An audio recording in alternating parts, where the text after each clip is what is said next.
Over 5 weeks, I'm travelling 1,200 miles from Seattle to Los Angeles. I'm now on the 3rd week of my epic journey. Starting in Madras in Central Oregon, I'll be going 600 miles to San Francisco. On this leg of the trip, I earn my crust on the Golden City's famous cable cars. No such thing as a free ride. I hit the fast lane with a unique American motorcycle club. I shall have to watch my P's and Q's, won't I? And I take to the skies in a legendary American chopper. This helicopter burns so much fuel. Bloody hell, good job I'm not paying for it.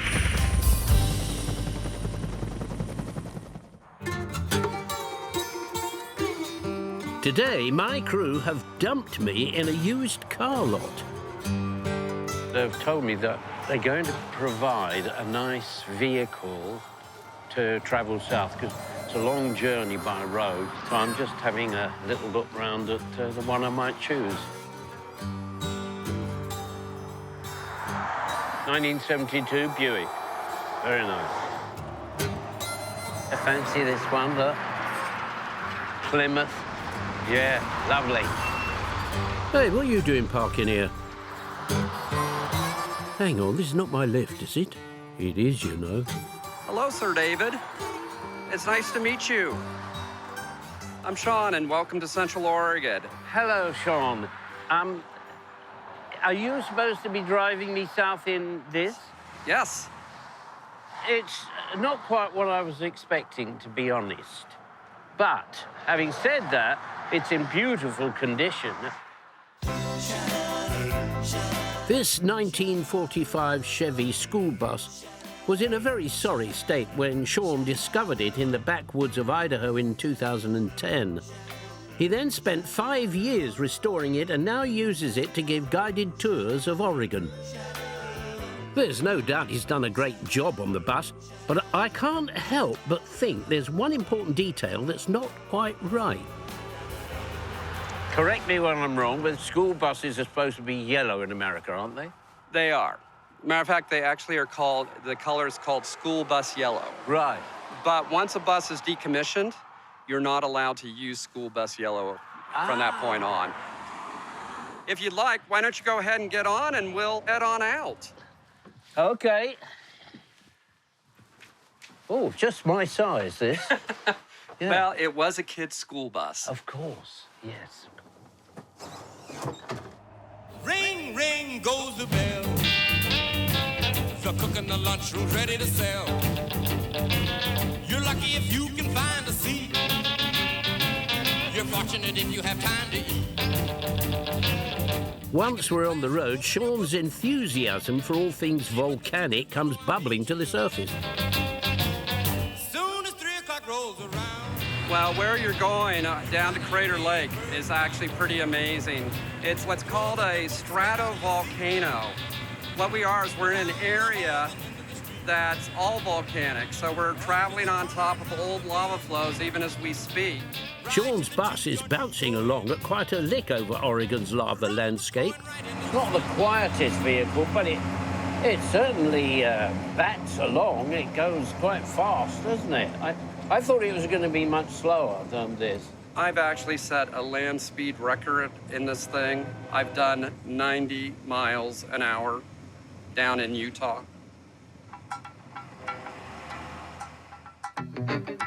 I'm perfectly happy to stick within the speed limit today. But just in case Sean puts his foot down, I'm taking refuge in the back of the bus.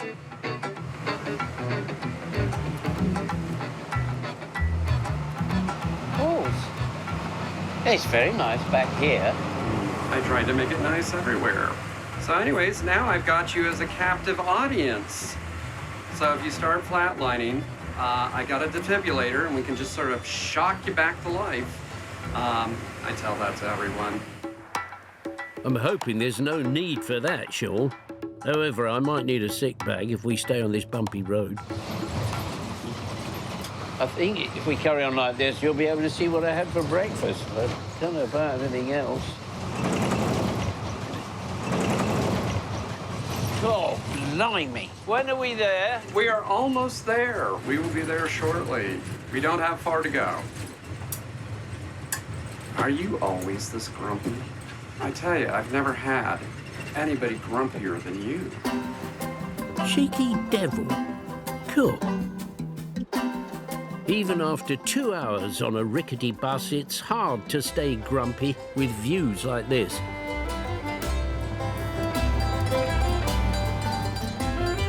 The Oregon landscape we're driving through has been shaped by eruptions from volcanoes over thousands of years.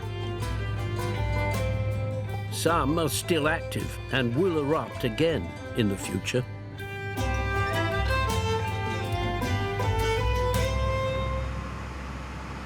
So we got a little ways to go, and then we'll get up there, and even though you haven't been happy with the bus, I think you'll be happy with Crater Lake. No, I'm happy with the driver. It's just that the bus is showing its age, that's all. Excuse me? My bus looks beautiful. It has character and it has style. No, I have to agree with you there. Another thing I have to agree with Sean about is that up here at 6,000 feet, the view really is awe-inspiring. And is about to get even better. Oh my gosh, there it is. Wow. Okay, here we are. Good grief. You certainly don't see a view like that every day of the week. No. Let's go ahead and step out and check this out. Oh, good Lord.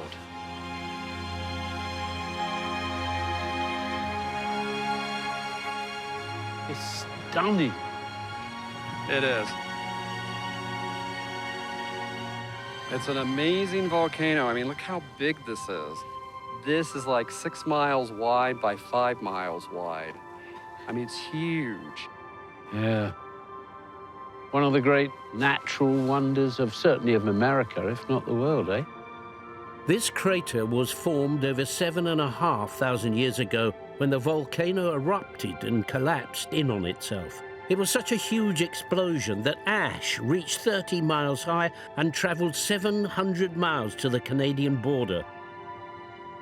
No rivers flow in or out of Crater Lake. It's simply topped up by rain and melting snow.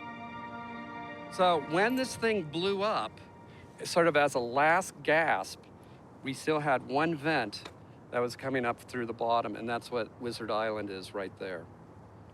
I wonder if it's called Wizard Island because it looks a bit like a wizard's hat.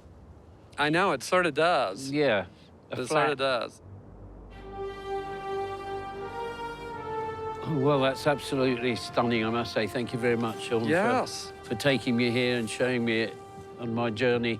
Well, I'm really glad you enjoyed it, and I do think this is a nice way to end the Oregon portion of your trip. Yeah. How wonderful.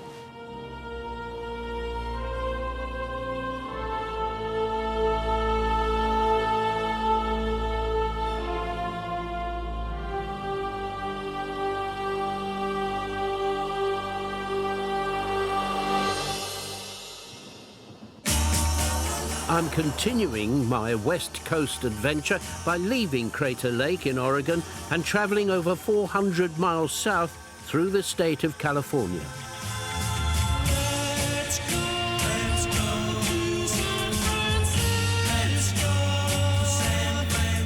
My first stop in the Golden State is its fourth largest city, San Francisco. It's home to the notorious Alcatraz prison and the breathtaking Golden Gate Bridge. It's also famous for a unique form of transport that's been around since 1873. Good morning, sir. Good morning. My name is Rob. Rob, hi, David Jason. I've come to the beating heart of the San Francisco Municipal Railway to find out more.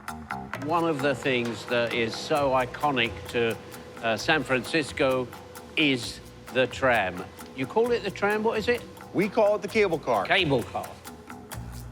Well, I stand corrected. But so far in San Francisco, I haven't seen any cables.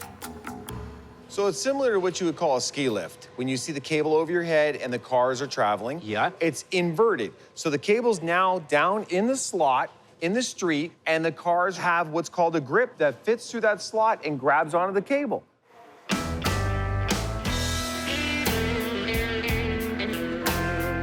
Underground pulleys guide over 10 miles of steel cable beneath the streets of San Francisco. The cables alone weigh over 72 tons. And that's before any cars or passengers are added.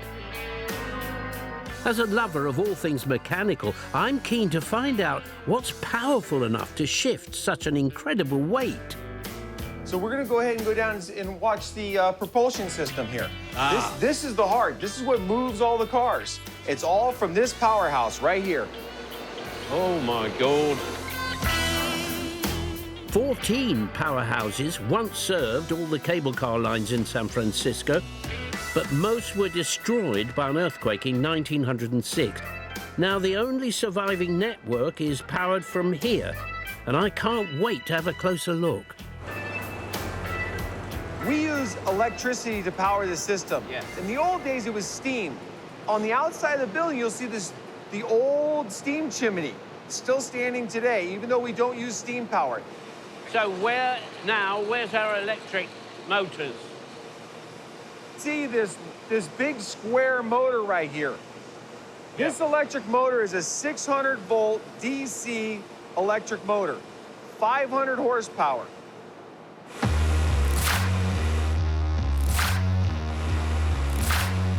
There are 4 motors.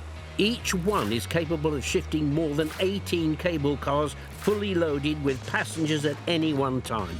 I've done the sums, and that's the weight equivalent of nearly 50 adult elephants. It's time for me to put those cables to the test with my own private cable car. They've allotted me this to go for a ride, see what it's actually like. And I've got 2 of the stars of this vehicle, and here is Willa. Hey. Hello, love. Welcome. Lovely to see you. And this is Dwayne. Hello. And Dwayne is my conductor, and he will be taking the tickets. The tickets. And you'll be wanting money for those Absolutely. $7, very small pay. tickets. Okay, I'll see you later. Willa, Okay. come on, you and I will go. We don't need Dwayne, do we? We don't. I'm on the Powell-Hyde line, which goes from Fisherman's Wharf to downtown Union Square. Passing through, you won't believe this, but it's true, uptown Nob Hill. At 2 miles long, it takes in some of the city's best views in a rattly 20-minute trip.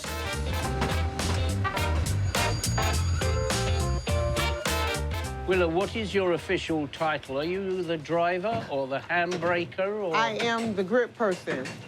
So for short, you're the gripper, are you? I am for sure the gripper. Yeah. Yes.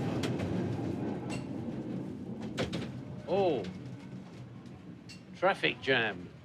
Little traffic jam. You want to sit? You want to walk around, or are you okay with that? I'm okay with this, ma'am.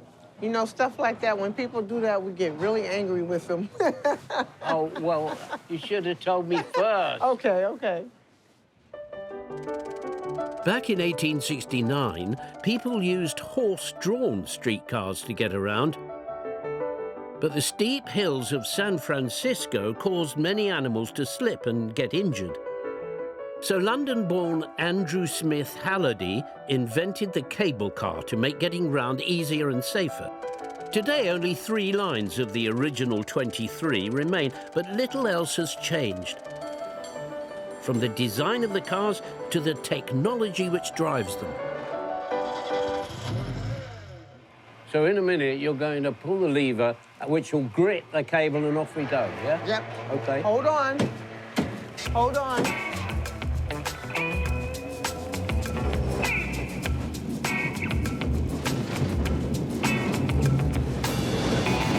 The cable might only be moving at 9.5 miles an hour, Blimey, now we're going up.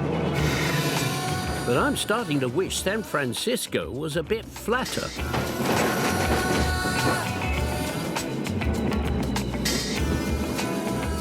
It's quite, unbelievable that the cable that we've seen in the machine house is going all the way up here, right the way round and back to the motorhouse, and that is what's pulling us along. Each year, about 25 million people visit San Francisco, with 6 million of them choosing to take in the sights from an iconic cable car. This is the end of the line. This is where all the cable cars bank. So we have to throw out the cable and get behind the cable car. Yeah. And wait till I turn and turn around to go back. It looks like we're in for a long wait, but the crews have their own special way of staying entertained. Now, Dwayne, I understand you're pretty cool at bell ringing. Yeah. I try. You try? I try. Are you going to give us now a demonstration of your skills, please, of bell ringing? Right. Sure. Go on.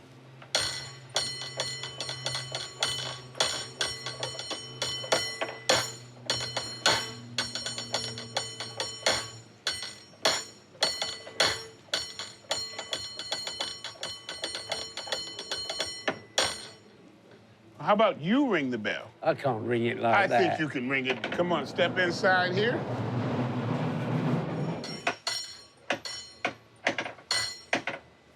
I'll tell you what, it's harder than you think, though.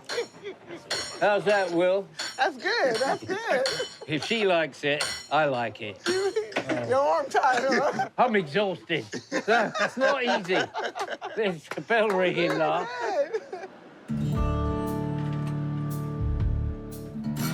Our cable car has finally reached the front of the queue, ready to return to the depot, or as these guys call it, the depot.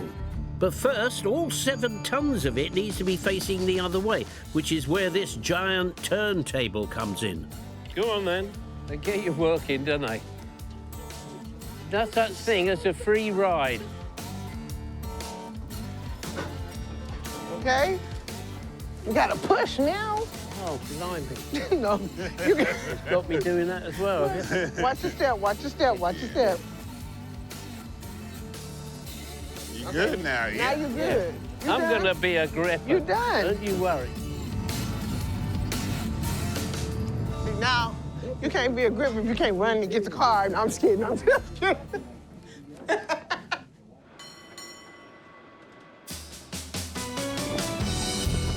As we set off, I can't help but think how impressive this 19th century network of cables and tracks are, even by today's standards.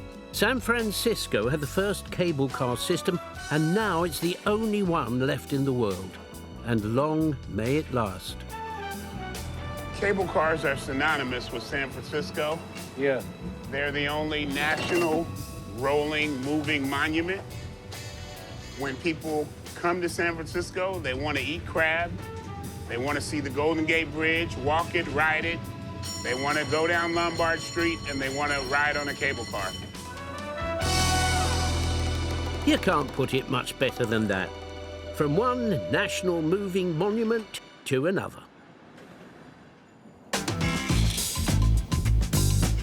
I've always loved motorbikes, and over here the Harley Davidson is the classic American easy rider. Rocksteady, baby, that's what I feel now. There's some pretty smart bikes there. Exactly what it is. I've arranged to meet the local president of a unique motorcycle club. They ride Harleys and call themselves the Buffalo Soldiers, a name with a powerful legacy in Black American history. Morning, all. Morning. How you doing, Dave? You're Gene. I'm Gene. Yeah. They call me Old School. I'm the president of the Oakland chapter of the Buffalo Soldiers. What we do is we represent the long history of the African Americans in the military. So, could you just tell me the role of the original black soldier back in the history? Okay, so in 1866, when Congress actually signed us in, We were actually former slaves and people that came out of prison camps and stuff. Right. Okay? We became known as the Buffalo Soldiers by the Indians. The hair on the top of our hair, which is a woolly patch, reminded them of the woolly patches on top of the buffalo. Oh, I see. But the most important thing is the fierce fighting that we did. So they worshiped the buffaloes, so they worshiped the black African-American troops at the same time, so they nicknamed us Buffalo Soldiers. So that's how the name Buffalo Soldiers came along for the colored troopers. So they were tough. They were tough. They were tough. Nothing's changed then, has it? Look at this lot here. Oh, careful. I shall have to watch my P's and Q's, won't I? So this group are the Buffalo Soldiers, and you are motorcycle, fanatics? What are you? Well... Hey, you look like it, hey? Well, we're a motorcycle club. We ride these motorcycles in respect of the horses that the Buffalo Soldiers rode.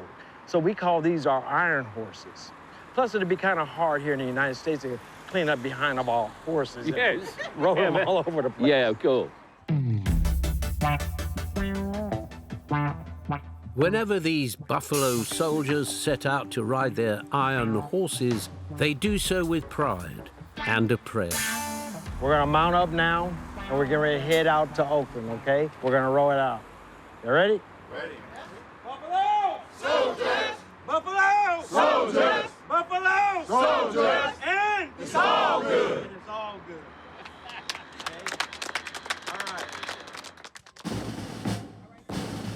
To help me better understand the story of the Buffalo Soldiers of past and present, Gene has offered little old me a ride in today's convoy. Okay, so here's your safety jacket.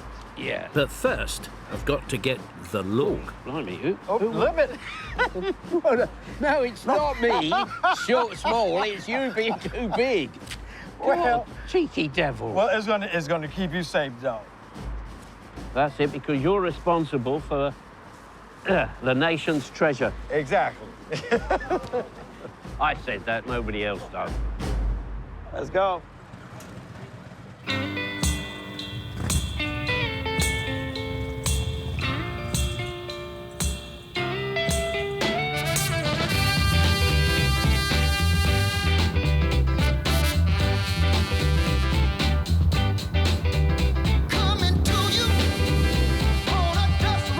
The first Buffalo Soldiers Motorcycle Club was formed by a Chicago police officer in 1993.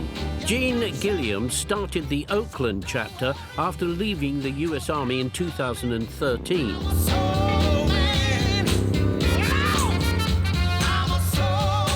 Across America, they now have over 123 chapters with 3,000 active members.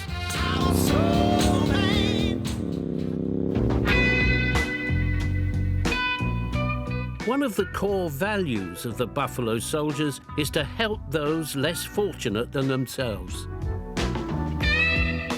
All right, guys, let's go on over to them and start giving this stuff away. Give them the water and stuff. We've stopped at a homeless camp under a freeway to hand out much-needed basics such as food, water, and toiletries. So what we do is normally just walk through the area. We find people that need stuff and then find out what they're in need of. With around 3,000 homeless people in Oakland, these people living here aren't on their own. They want some water over there? So how did you get here? And my situation was domestic, and my whole career went down the drain, and I just felt so bad. I was 15 years clean and sober, and everything just went down the drain, and I was just so ashamed and feel so bad to go back home. I think that what's nice is like these guys, the Buffalo Soldiers, is there is someone who is caring, who is thinking about you. And he was divinely just coming and to see about us. Yeah. Thank you. It's been very nice meeting you. And good luck. Good luck. I'm starting to realize that the Buffalo Soldiers are much more than the motorcycle fanatics that I thought they were. Like Gene, many of them are ex-servicemen or women and have faced the same battles as those they are helping. Have you had experience of being homeless? Actually, I have had experience. Back in 1984, after I got out of the military, I served 2 years in the military, and I decided to get out. I moved to San Jose, California, and I actually wasn't able to sustain in San Jose, so I actually ended up living out on the street. My main concern was how to build my life back again, how to get up off the streets. A lot of these people want conversation. They want resources of where they can go and get that help to start building their confidence again to get up out of these streets.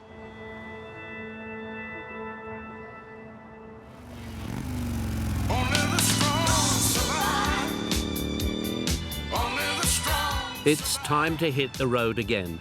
We're crossing the Oakland Bridge into San Francisco to discover more about the original Buffalo Soldiers.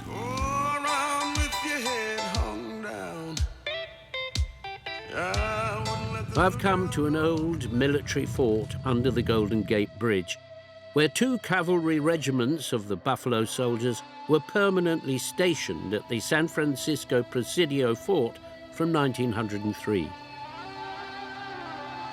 Over 450 are now buried here in the National Cemetery at the Presidio. Every Buffalo Soldier that you see and every Buffalo Soldier that's come to pass, their parents were slaves. That's why they joined the military in 1866, to get out of slavery. Gene and the rest of the club want to ensure the courage and pride embodied in the original Buffalo Soldiers is not forgotten. Soldiers like Sergeant William Tompkins. He's one of our Medal of Honor winners from the Spanish-American War. Was there a special reason that he got a medal? So during that war, they were actually on a ship. Several men were on land that was injured. Him and another guy got on a boat, paddled out there to where those men were at, while taking on fire and taking injuries themselves, and rescued those men that was out there. So they was awarded the Medal of Honor for that fight. Justifiably deserved. Justifiably deserved. And it shows the courage of the Buffalo Soldiers. Yeah.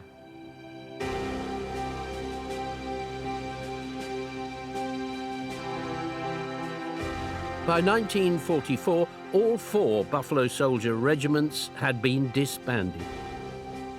And in 1948, the US government finally declared an end to racial segregation in the armed forces. Gene's mission is to keep the memory of these black soldiers alive. Tell us why you think that Buffalo Soldiers need to be remembered. Because they are the beginning of blacks, African Americans, showing their worth in America. They show that blacks aren't just made for working, we're made for thinking and using our heads and becoming educated at the same as everybody else is. So that is the legacy that the Buffalo Soldiers have left. Exactly. Lovely, yeah. My time with the Buffalo Soldiers is coming to an end. It's been a ride that will stay with me for years to come.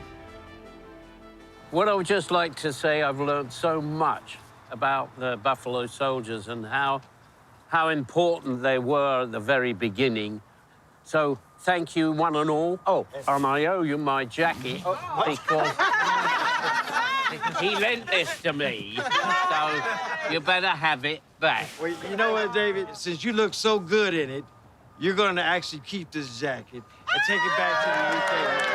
You're not. Okay? So here's your own motorcycle jacket. Hey, I'll put it back on. And you can put it back on. He's a gent as well as a buffalo. There you go. And thank you once again. Thank you. And thank you for my jacket. I wear it with pride. Thank you. Buffalo soldier,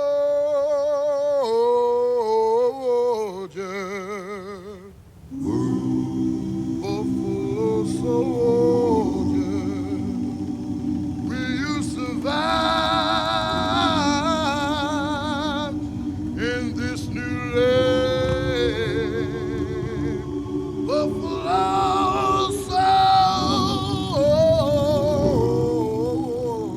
It was quite emotional seeing them go. It just makes you feel good to meet such a lot of really, really nice people who are doing such nice work. Will they call you a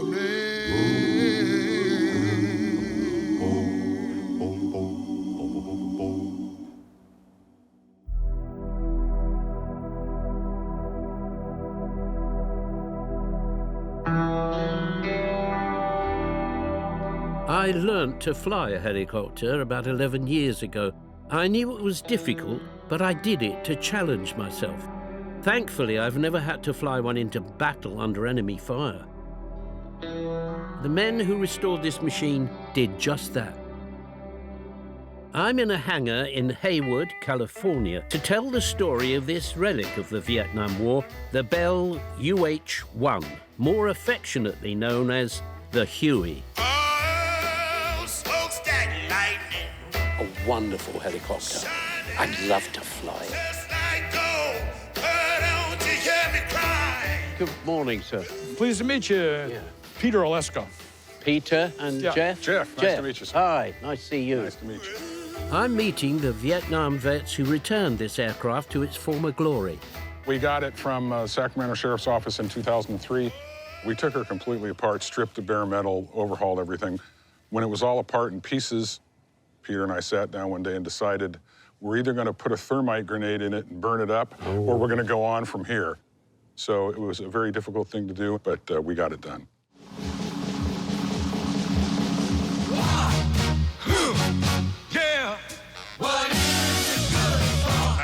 Peter and Jeff were both flight engineer gunners on Hueys during the Vietnam War in 1970-71. It was their aim to recreate the machine they flew in, down to the smallest detail.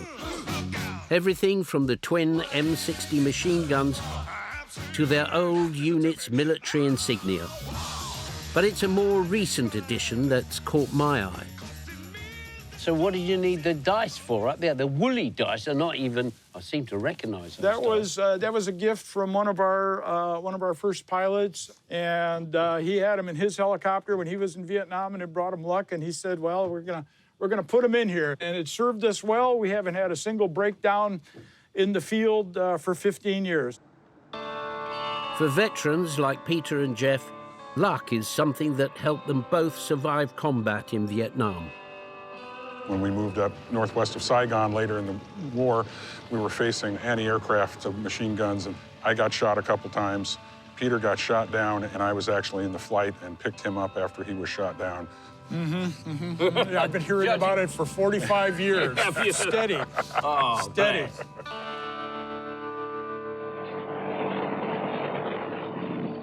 Not everyone was as lucky as Peter. It's believed that during the 10 years that America was involved in the war, over 1,300,000 soldiers and civilians were killed on both sides. For Jeff, like many American servicemen and women, surviving the war wasn't the end of the story. When I was in law school, in first or second year of law school, 1976, about 4 years after we were there, I had an emotional breakdown, took myself to the Veterans Administration, and had what was ultimately diagnosed as PTSD. And I killed a whole bunch of people in one day. It was a rescuing a downed crew, and that stuck with me for a long, long time.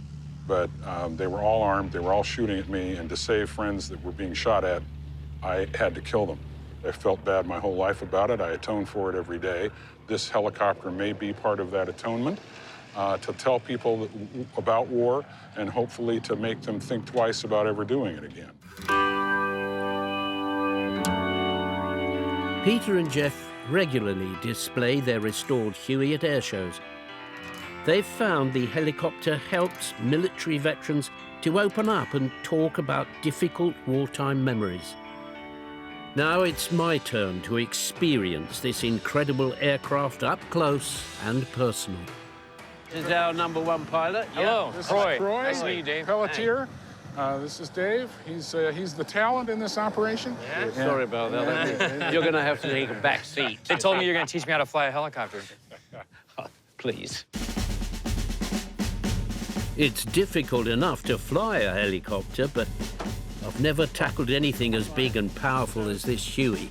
Yeah, wait a minute, how do we get in? Oh, I see. Here you go, through Am I the door. going in here? I know this is complicated.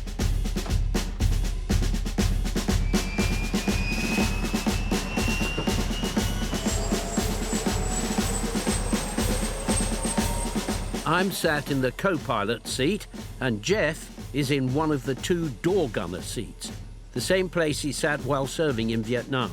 Jeff's son, Brandon, is manning the second door gunner seat. Runway 3 right, clear for takeoff. Dave, are you comfortable? Yes, sir, I'm ready to go. Okay.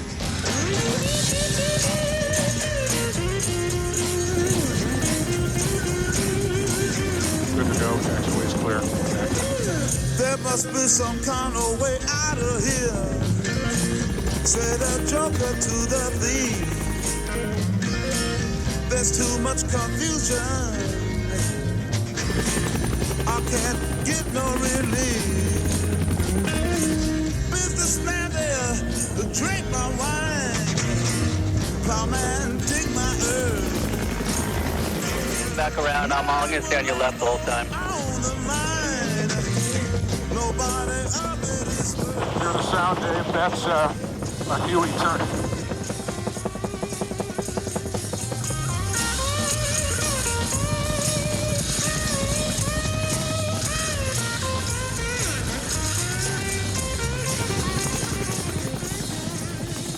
This helicopter burns so much fuel, she's burning 90 gallons an hour.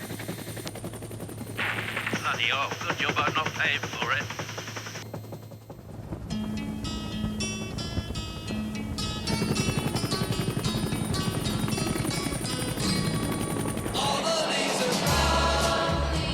Vietnam's dense jungles and paddy fields meant many areas were inaccessible.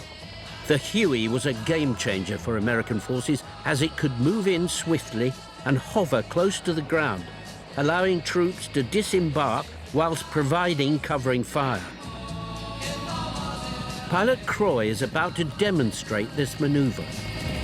You're good now. You're about 2 feet up. 1 foot. 6 inches. I'm good here. For combat veterans, the Huey was both a taxi into hell and sometimes a medevac lifeline out. Today, the Huey remains the most potent symbol of the Vietnam War. On the go.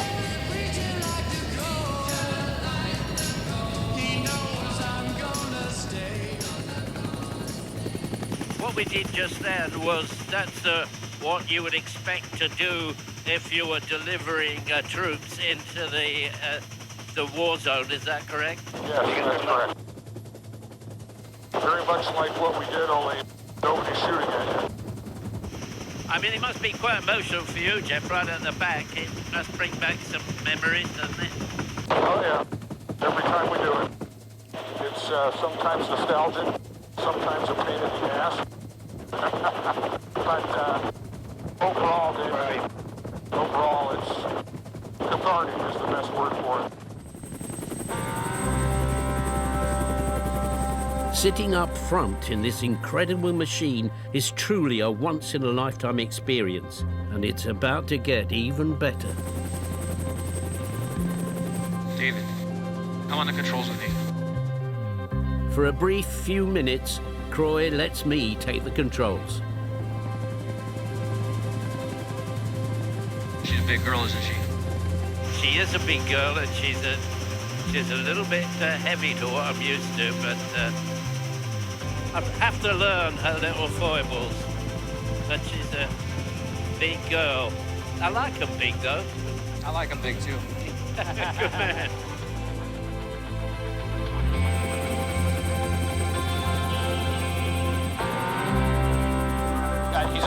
That's San Francisco right there. You know that, right? And there's Sutro Tower with the fog's coming in, our summertime fog. Yeah, I've got it. Isn't it gorgeous? One final glimpse of San Francisco Bay, and it's time to return to base.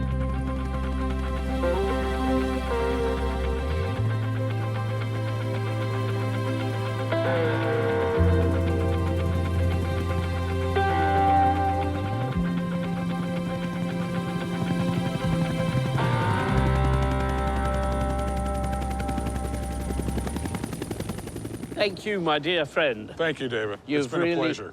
You really have helped me understand the situation of what it must have been like for you and those guys. And I'm glad you restored this machine because it's a constant reminder of what, in a way, what we shouldn't do. Indeed. In my unit, we lost 38 guys in 4 years, dead, and about 3 times that many wounded. It's a lot of manpower wasted on a war that ended up being considered unnecessary, at least. So there you go.